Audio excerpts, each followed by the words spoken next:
சொந்தமம்மா வாழ்விருக்கும் நாள் வரைக்கும் தஞ்சமுந்தன் நெஞ்சமம்மா.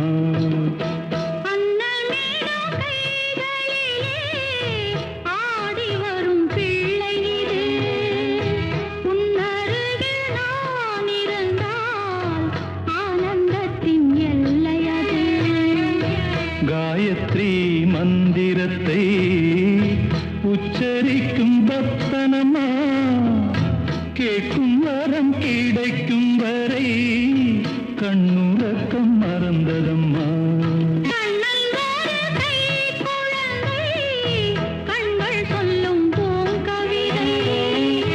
கண்ணம் சிந்தும்